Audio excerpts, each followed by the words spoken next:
আপনি জানেন কি, একটা সময় ফ্রান্সের মানুষ নিজেরাই আইফেল টাওয়ারকে লোহার দানব বলে গাল দিত। আজ সেই টাওয়ারই হয়ে গেছে ভালোবাসার প্রতীক, সারা পৃথিবীর সবচেয়ে বেশি ভিজিট করা স্মৃতিস্তম্ভ। ভাবুন তো, 1889 সাল, মাত্র 2 বছর 2 মাসে তৈরি হওয়া একটি লোহার কাঠামো আজও দাঁড়িয়ে আছে 10,000 টন ওজন নিয়ে। বাতাসে দোলে ওঠে কিন্তু ভাঙে না। কত প্রেমিক প্রেমিকার গল্প, কত সিনেমা, কত রহস্য, সবকিছুই যেন ঘুরে বেড়ায় এই টাওয়ারের চারপাশে। তবে আপনি কি জানেন, এর ভেতরে একটি গোপন ঘর আছে, যেটা সাধারণ মানুষ কখনো দেখতে পায় না? কিংবা জানেন কি, যুদ্ধের সময় কিভাবে আইফেল টাওয়ার না ভেঙে বরং এক ধরনের গোপন অস্ত্র হিসাবে ব্যবহার করা হয়েছিল? তাহলে চলুন জেনে আসি সেই টাওয়ারের ইতিহাস, বিতর্ক আর অজানা রহস্য, যা আপনাকে প্যারিসের রোমান্টিক আলো থেকে সরাসরি নিয়ে যাবে সময়ের গভীরে। চলুন তাহলে ডুব দিই আইফেল টাওয়ারের আশ্চর্য জগতে।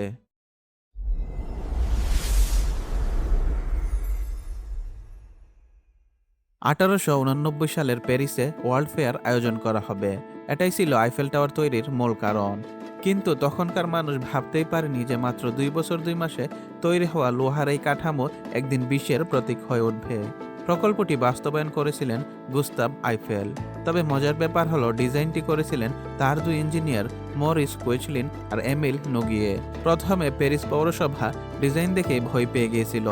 এত বড় লোহার দানব কি আদৌ দাঁড়ানো সম্ভব? এরপর শুরু হলো কল্পনাকে বাস্তবে রূপ দেওয়ার কাজ। প্রায় 18,038টি লোহার অংশ আলাদা করে বানানো হয়েছিল। তারপর সাইটে এনে জোড়া লাগানো হয় 25 লাখেরও বেশি রিভেট দিয়ে। তখনকার দিনে ক্রেন, হাইড্রোলিক মেশিন কিছুই ছিল না। সব কাজ হয়েছিল শ্রমিকদের হাতের কৌশলে আর কয়েকটা ছোট পলি সিস্টেম ব্যবহার করে। নির্মাণের সময় একটি মৃত্যু না হওয়া ছিল তখনকার জন্য বিরল ঘটনা। এটার জন্য বিশেষ নিরাপত্তামূলক প্ল্যাটফর্ম ব্যবহার করা হয়েছিল, যা সেই সময়কার বড় উদ্ভাবন। 1889 সালের 31 মার্চ টাওয়ার পুরোপুরি দাঁড়িয়ে যায়, 324 মিটার উঁচু, বিশ্বের সবচেয়ে উঁচু মানব নির্মিত কাঠামো হিসেবে। আশ্চর্যের বিষয়, পুরো কাঠামোর মোট ওজন প্রায় 10,100 টন, কিন্তু এমনভাবে ডিজাইন করা যে এটি শক্ত বাতাসেও দুলবে কিন্তু ভাঙবে না। আজকের দিনে দাঁড়িয়ে ভাবলে অবাক লাগে, 100-রও বেশি বছর আগেই মানুষ এমন ইঞ্জিনিয়ারিং মাস্টারপিস তৈরি করে ফেলেছিল। আজ আমরা আইফেল টাওয়ারকে রোমান্স, ভ্রমণ আর সৌন্দর্যের প্রতীক হিসাবে দেখি। কিন্তু অদ্ভুত হলেও সত্যি, 1887 সালে যখন এর নির্মাণ কাজ শুরু হয়, তখন প্যারিসের বেশিরভাগ শিল্পী, লেখক, স্থপতি, এমনকি সাধারণ মানুষ পর্যন্ত টাওয়ারের বিরুদ্ধে ছিল। সবচেয়ে বড় প্রতিবাদ এসেছিল প্যারিসের আধুনিক শিল্পী সমিতি থেকে।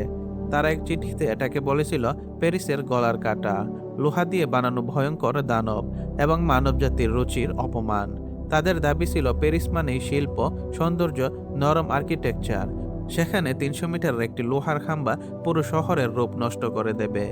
তার উপর টাওয়ারের উচ্চতা এতই অস্বাভাবিক ছিল যে অনেকেই ভাবতো বাতাসে দুলে পড়ে গেলে পুরো শহর ধ্বংস হয়ে যাবে।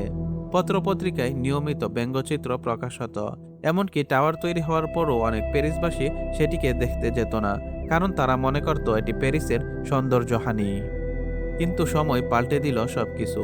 টাওয়ার শেষ হওয়ার পর লাখ লাখ দর্শক তা দেখতে ভিড় জমায়, আর প্যারিস বুঝতে পারে এটাই হলো তাদের ভবিষ্যতের পরিচয়।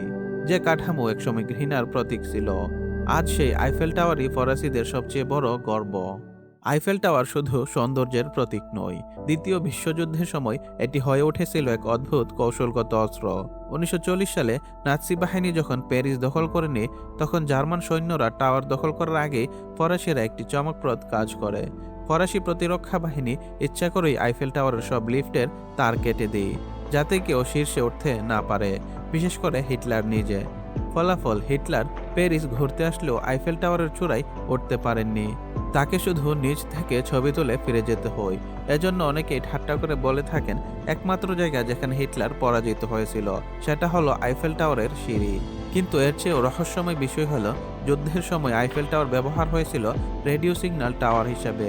ফরাসি সেনারা শহরের চারপাশ থেকে নাৎসি সেনাদের গতিবিধি শনাক্ত করতে এই টাওয়ারের অ্যান্টেনা ব্যবহার করত।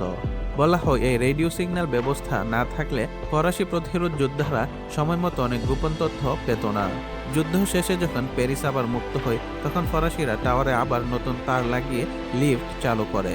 আইফেল টাওয়ার তখন শুধু একটি স্থাপনা নয়, ফরাসিদের স্বাধীনতার প্রতীক হয়ে ওঠে। আইফেল টাওয়ারের ভেতরে এমন কিছু আছে যা লক্ষ লক্ষ পর্যটক দেখেও টের পায় না। একটি সত্যিকারের গোপন অ্যাপার্টমেন্ট, হ্যাঁ, ঠিকই শুনেছেন। টাওয়ারের শীর্ষে, যেখানে সাধারণ মানুষ যেতে পারে না, সেখানে গুস্তাভ আইফেল নিজের জন্য বানিয়ে রেখেছিলেন একটি ছোট্ট ব্যক্তিগত ঘর। এই অ্যাপার্টমেন্টটি তৈরির সময় গুস্তাভ আইফেল বলেছিলেন, আমি এমন একটি জায়গা চাই যেখানে শুধু শান্তি আর বিজ্ঞান থাকবে। ঘরটিতে ছিল কাঠের আসবাব, একটি লোহার বিছানা, ছোট্ট লাইব্রেরি এবং একটুখানি ল্যাবরেটরি। এখানেই তিনি বিভিন্ন বৈজ্ঞানিক পরীক্ষা করতেন। অনেকেই জানে না, গুস্তাভ আইফেল মাঝে মাঝে তার বন্ধু টমাস এডিসনকেও এই গোপন অ্যাপার্টমেন্টে আমন্ত্রণ জানাতেন। এমনকি এডিসন একটি বিশেষ ফোনোগ্রাফ আইফেলকে উপহার দিয়েছিলেন, যা আজও সংরক্ষণ করা আছে। এছাড়াও টাওয়ারের ভেতরে আছে বন্ধ কক্ষ, যেখানে রয়েছে পুরনো লিফট মেশিন, রক্ষণাবেক্ষণ রুম এবং কিছু জায়গা যেগুলো সাধারণ দর্শকদের জন্য সম্পূর্ণ নিষিদ্ধ। কিছু কক্ষ এমনভাবে রাখা হয়েছে যাতে জরুরি প্রযুক্তিগত কাজ ছাড়া কেউ ঢুকতে না পারে। সব মিলিয়ে আইফেল টাওয়ার শুধু একটি মনুমেন্ট নয়, এটি আসলে একটি বহুস্তরের রহস্যঘর, যেখানে ইতিহাস, বিজ্ঞান আর মানুষের কৌতূহল একসঙ্গে লুকিয়ে আছে। আইফেল টাওয়ার তৈরি হয়েছিল 1889 সালে, কিন্তু এটা আজ আগের মতো একই রকম নেই। সময়ের সঙ্গে সঙ্গে এই টাওয়ার নিজের চেহারা, প্রযুক্তি আর ভূমিকা সবকিছুতেই পরিবর্তন এনেছে। প্রথমে আসি উচ্চতার কথায়। টাওয়ারটির বর্তমান উচ্চতা 330 মিটার, যা 2022 সালে নতুন রেডিও অ্যান্টেনা যুক্ত হওয়ার পর আরও বৃদ্ধি পায়। তাই বলা যায় আইফেল টাওয়ার আজও বাড়ছে। টাওয়ারটিকে টিকিয়ে রাখতে প্রতি 7 বছর পর পর পুরো কাঠামোতে নতুন করে রং করা হয়। এজন্য প্রায় 60 টনের মতো রং লাগে। এই কাজটি হতে সময় লাগে 15 থেকে 18 মাস। আর পুরো কাজটাই শ্রমিকেরা ঝুলে থেকে হাতে করে রং করেন। টাওয়ারকে মরিচা থেকে বাঁচাতে এই প্রক্রিয়া অত্যন্ত গুরুত্বপূর্ণ। আইফেল টাওয়ারের লাইটিং সিস্টেমও আজ সম্পূর্ণ আধুনিক। রাতের বেলা যে সোনালী আলো দেখে সবাই মুগ্ধ হয়, সেটা আসলে 20,000-এরও বেশি এলইডি ও স্পার্কল লাইট দিয়ে তৈরি। 1985 সালে যে সোনালী গ্লো চালু হয়, এখন সেটাকে বলা হয় আইকনিক গোল্ডেন লাইটিং। এটি নিজেই প্যারিসের ব্র্যান্ড। সবচেয়ে মজার তথ্য হলো, আইফেল টাওয়ারের রাতের আলোর ছবি কপিরাইটেড। দিনের ছবি সবাই তুলতে পারে, কিন্তু রাতের স্পার্কল লাইটিং বাণিজ্যিকভাবে ব্যবহারের জন্য আলাদা অনুমতি লাগে। এছাড়া টাওয়ারে এখন উন্নত নিরাপত্তা ব্যবস্থা, স্ক্যানার, রেস্টুরেন্ট, ইন্টারেক্টিভ ডিসপ্লে, সব মিলিয়ে এটি শুধু ঐতিহাসিক কাঠামো নয়, একটি পূর্ণাঙ্গ আধুনিক টেক মনুমেন্ট। আজ পৃথিবীতে এমন কোনো মানুষ নেই যে আইফেল টাওয়ারের নাম শুনেনি। কিন্তু প্রশ্ন হলো, একটি লোহার টাওয়ার কিভাবে বিশ্বের সবচেয়ে পরিচিত প্রতীক হয়ে উঠল? সবচেয়ে বড় কারণ এর ব্যতিক্রমী নকশা। সেই সময় এমন 300 মিটার উঁচু খোলা লোহার কাঠামো কেউ কল্পনাও করেনি। মানুষ প্রথমবার দেখেছিলেন ইঞ্জিনিয়ারিংও হতে পারে নান্দনিক। এই নতুনত্বই এটিকে আলাদা পরিচয় দিয়েছিল। আরেকটি কারণের অবস্থান, প্যারিস, যাকে বলা হয় ভালোবাসার শহর। সেই শহরের মাঝখানে দাঁড়িয়ে আছে টাওয়ারটি। সিনেমা, গান, আর্ট, ফ্যাশন সবকিছুতেই প্যারিসের রোমান্টিক ভাবকে প্রকাশ করতে আইফেল টাওয়ারই হয়ে গেল আদর্শ প্রতীক। বলিউড থেকে হলিউড অগণিত সিনেমায় এই টাওয়ারকে দেখা যায়, যা এটিকে জনপ্রিয় সংস্কৃতির অংশ বানিয়ে দিয়েছে। টাওয়ারটি বছরে প্রায় 7 মিলিয়ন মানুষ ভিজিট করে, যা পৃথিবীর যে কোনো মনুমেন্টের তুলনায় সবচেয়ে বেশি। সবশেষে আইফেল টাওয়ার মানুষের মানসিকতার এক প্রতীক, অসম্ভবকে সম্ভব করার প্রতীক। একসময় যাকে ঘৃণা করা হয়েছে, উপহাস করা হয়েছে, সেই কাঠামোই প্রমাণ করে দিল সৃষ্টিশীল চিন্তা সময়ের সঙ্গে সম্মান পায়। আজকের গল্পটা যদি ভালো করে ভাবেন, আইফেল টাওয়ার শুধু ইস্পাত আর রিবেটের একটি কাঠামো নয়, এটি যেন মানুষের স্বপ্নের প্রতিচ্ছবি। একসময় ঘৃণার প্রতীক ছিল, পরে হয়েছে বিস্ময়ের, আর আজ দাঁড়িয়ে আছে ভালোবাসা ও সৌন্দর্যের প্রতীক হিসেবে। যুদ্ধ, বিতর্ক, উপহাস সবকিছু পেরিয়ে এই টাওয়ার আজ আমাদের শেখায় একটি মাত্র বিষয়: মানুষ যখন অসম্ভবকে চ্যালেঞ্জ করে, তখনই জন্ম হয় ইতিহাস। হয়তো এই কারণেই আইফেল টাওয়ার শুধু প্যারিসের আকাশে ওঠা একটি টাওয়ার নয়, এটা মানব কল্পনার সীমানা কত দূর যেতে পারে তার জীবন্ত প্রমাণ।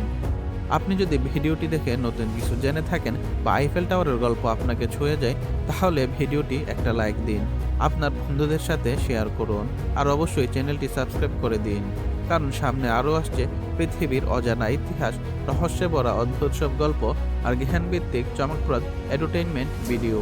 তাহলে আবার দেখা হবে পরের ভিডিওতে, আশ্চর্য জগতের পরবর্তী এক আশ্চর্য যাত্রায়।